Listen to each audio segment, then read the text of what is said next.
dan selanjutnya akan ada tanya jawab. Dan untuk sesi konferensi pers pada siang ini, rekan-rekan media, kita tidak ada doorstop ya, jadi langsung berupa pertanyaan. Demikian, silakan Pak Eri, dipersilakan. Terima kasih Pak Kurnia. Assalamualaikum warahmatullahi wabarakatuh. Salam sejahtera bagi kita semua. Terima kasih kepada rekan-rekan media, rekan-rekan karyawan Satria Serikat DJ ini yang mungkin sekarang sedang menonton di YouTube.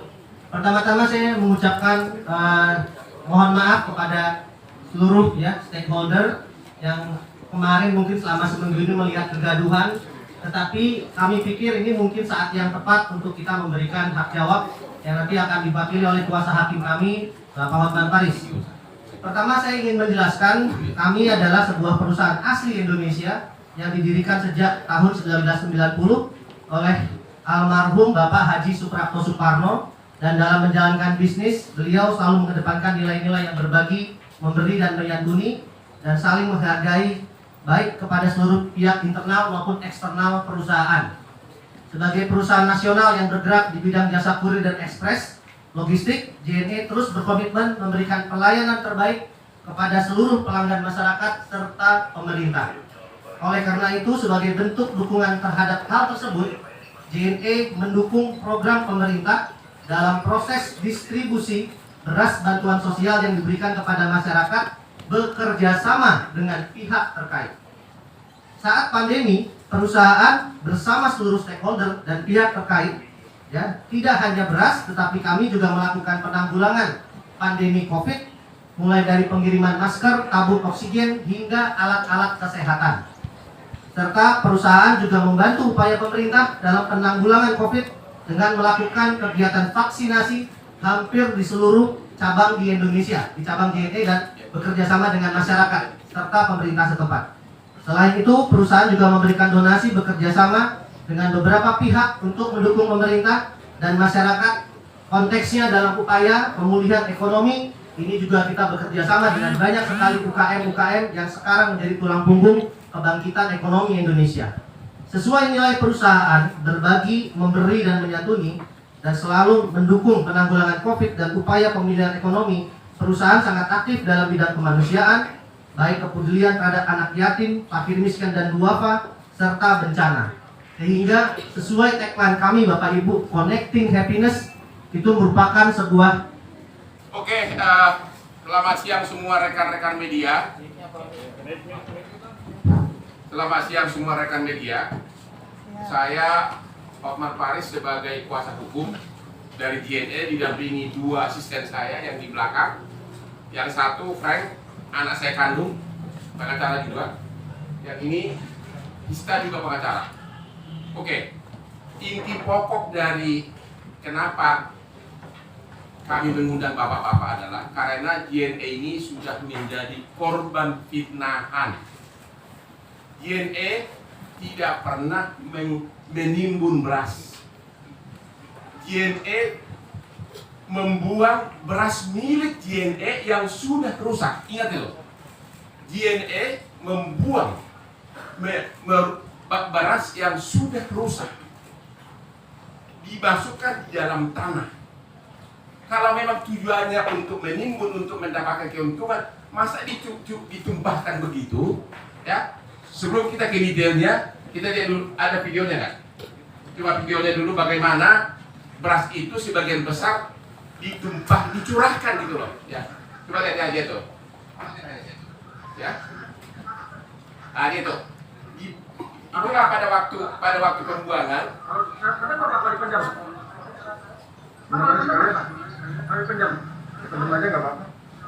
Nah dia tuh berasnya itu kejadian sebenarnya. Jadi berasnya itu hampir semuanya, walaupun ada satu dua dalam karung, tapi semuanya ditumpahkan ke dalam tanah, baru kemudian ditutupin. Artinya memang tanah itu, beras itu bukan untuk ditimbun, untuk dijual lagi, bukan untuk disembunyikan. Nah sekarang kita mau uraikan kejadiannya. Jadi proyek bantuan presiden ini, bantuan beras presiden ini dilakukan melalui Kementerian Sosial dan Bulog. Kemudian Bulog menunjuk perusahaan SSI sebagai rekanan. dan khusus untuk distribusi, untuk pengiriman ke warga, disubkontrakkan ke PT JNE. Disitulah, jadi JNE hanya sebagai transportasi untuk mengantar ke setiap kepala keluarga atau kepada lurah atau RT RW, istilahnya KPM ya, keluarga penerima manfaat. Oke, ini proyek ya, saya uraikan di sini. Mau juga baca. Oke, agar Anda bisa detailnya, saya bacakan ini ya, detailnya ya. Ya. Untuk wilayah Depok, sorry. Ini anginnya kencang banget. Untuk wilayah Depok, ya, beras yang didistribusikan oleh JNE sebanyak, ini catat ini, 6.199 ton. 6.999 ton untuk 247.997 KPM, keluarga penerima manfaat atau kepada warga yang menerima beras. Ingat ya, nanti tonnya ini kan relevan. Jadi total berasnya itu 6.199 ton. Tentu Anda maklum, 6.000 ton begini diangkut, kemungkinan rusak kan pasti ada, kena hujan dan sebagainya. Menurut kontrak, kalau ada kerusakan, maka itu tanggung jawab dari JNE.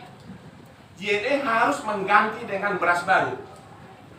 JNE harus mengganti dengan beras baru. Maka setiap ada kerusakan, JNE meminta lagi kepada XRI beras baru untuk mengganti yang rusak, dan JNE membayar dengan cara memotong honornya. Namanya debit note, bukti dokumennya semua ada. Itu dokumennya sudah kita bawa nih. Itu ada dokumennya per box ada. Jadi kalau dari 6.199 ton beras dari Banpres ini, kalau ada yang rusak, maka itu menurut kontrak tanggung jawab dari JNE. JNE harus mengganti rugi.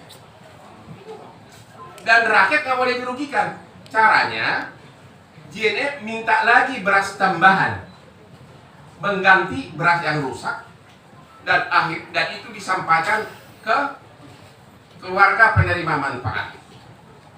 Pertanyaannya, berapa jumlah beras yang rusak? Oke. Jumlah beras yang rusak dari 6.199 ton hanya 3,4 ton. 3 ton apa itu? 3,4 bahasanya apa? 3.400 kilo atau 3,4 ton. Jadi yang nulis yang mengatakan 340 ton, maaf loh, pencemaran nama baik loh, ntar gue pidanain loh satu-satu. Ya, jadi bukan 340 ton, bukan 34 ton yang rusak, 3,4 ton dari 6.199 ton. Nah, kalau secara persentase hanya 0,05%, bukan 0,5%, 0,05%. Berapa itu? Yang jago matematik siapa di sini? Hah? Kurang dari 0,5% yang rusak. Kurang dari 0,5% yang rusak. Yaitu 3,4 ton dari 6.199 ton. Oke. Untuk yang 3,4 ton ini yang rusak, oleh JNE sudah dipesan penggantinya dari SSI sebagai rekanan dari Bulog, dikirimkan SSI kepada JNE, oleh JNE dikirim lagi ke semua keluarga penerima manfaat. Artinya apa? Nah, ini dari segi aspek hukumnya nih, ini jangan lupa nih. Artinya apa? Karena beras pengganti sudah dikirim pakai uangnya JNE, maka beras yang rusak ini adalah milik dari JNE. Mau dikemanain kek, mau dipakai untuk apa kek, itu urusannya. Jadi yang mengatakan bahwa dihimpun itu fitnah dan pidana. Yang kedua, beras ini biar Anda tahu, itu kejadiannya rusak itu bulan Mei tahun 2020. selama 1,5 tahun beras rusak ini disimpan di gudang JNE yang 3,4 ton. Selama 1,5 tahun disimpan di gudang JNE. Cuma Anda tahu dong, makin rusak, makin busuk, akhirnya dicarilah inisiatif agar beras ini dibuang saja. Karena kalau diedarkan ke masyarakat, takut nanti disalahgunakan, takut nanti dituduh kita menjual beras banpres. Akhirnya ada ide, ya udah dikubur aja. Kebetulan ada lahan yang penjaganya setuju, ya itu nanti ada kaitannya juga tuh. Karena yang membongkar ini adalah orang yang mengaku sebagai pemilik tanah tersebut yang tidak ada kaitan sama kita dan tidak ada kaitan sama banpres ini. Kalau dia merasa memilih hak atas tanah, itu perkara terpisah, itu perkara perdata. Dialah yang mengekspos ini, dialah yang mengarang cerita ini, seolah-olah kita menyembunyikan bantuan presiden. Padahal itu adalah beras milik dari JNE, ya. Apalagi ya, udah hampir semua ya. Oke, jadi secara hukum tidak ada unsur perbuatan melawan hukum yang dilakukan oleh JNE. Orang-orang yang menuduh bahwa itu dihimpun itu adalah fitnah. JNE tidak pernah menimbun beras bantuan presiden, tapi JNE membuang dengan cara mengubur beras yang sudah rusak. Sedangkan beras penggantinya dipesan baru dan kemudian dibagikan ke rakyat. Dari kantong sendiri, JNE sebagai perusahaan pengangkutan membeli dengan cara honornya dipotong untuk mengganti beras yang sudah rusak. Kemudian beras yang bagus dan yang baru ini dibagikan ke rakyat. Sedangkan beras yang sudah rusak tentu itu sudah milik dari JNE, itu disimpan lama di gudang, tapi kan sudah terlalu lama, akhirnya ada inisiatif untuk dikubur. Kalau memang ada niat untuk menambah korupsi atau menambah keuntungan, kenapa dikubur? Kenapa dicurahkan begitu berasnya? Ya dijual aja lagi ke pasar diam-diam. Ini enggak kan, ada aja kan videonya ini, beras tersebut dicurahkan, dirusak, dibuang ke dalam tanah. Itulah bukti bahwa memang sama sekali tidak ada niat untuk korupsi atau apapun, karena memang ini beras kita, beras milik JNE. Sekali lagi, tidak ada unsur melawan hukum, tidak ada unsur beras bantuan presiden yang disalahgunakan atau dikorupsi.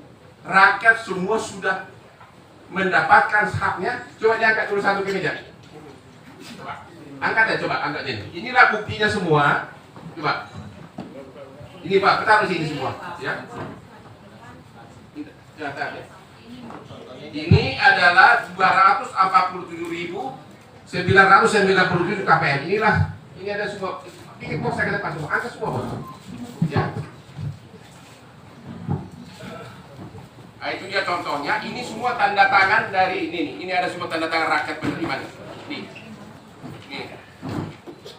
Ini semua isinya ini sama semua. Inilah bukti bahwa 100% rakyat penerima beras bantuan presiden.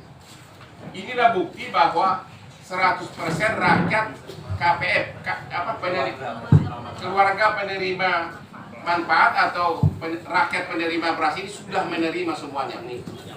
Ya, apa sih?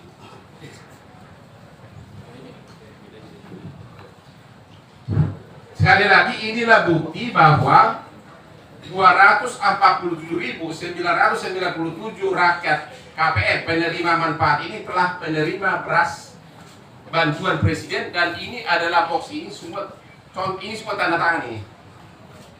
Tanda terima bahwa beras sudah diterima. Bahkan Kementerian Sosial sudah berkali-kali mengatakan bahwa beras itu sudah nyampe semuanya, tidak ada dirugikan pemerintah atau Kementerian Sosial atau Bulog atau Presiden. Ya, ini jadi semua nih. Ini semua buktinya. Oke, jadi sekali lagi untuk yang masih menulis bahwa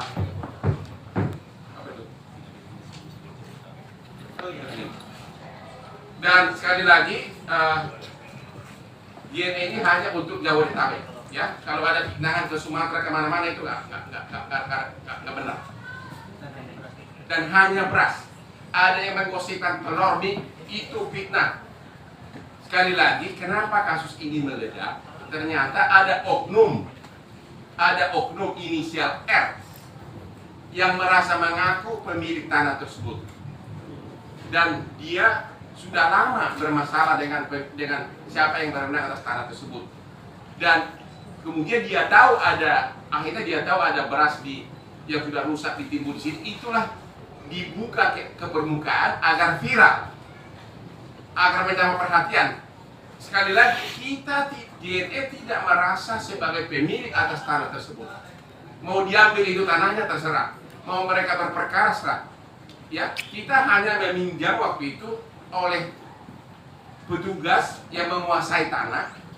Boleh dikubur, boleh. Dan itu murni masalah perdata. Jadi kalau ada orang yang teriak-teriak, nggak ada kaitan sama bantuan presiden.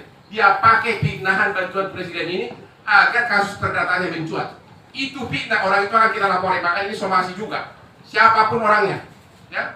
Itu fitnah, masalah perdata nggak ada kait. Jangan dikaitkan masalah kepemilikan tanah dengan beras bantuan presiden. Oke, jadi sementara itu dari JNE.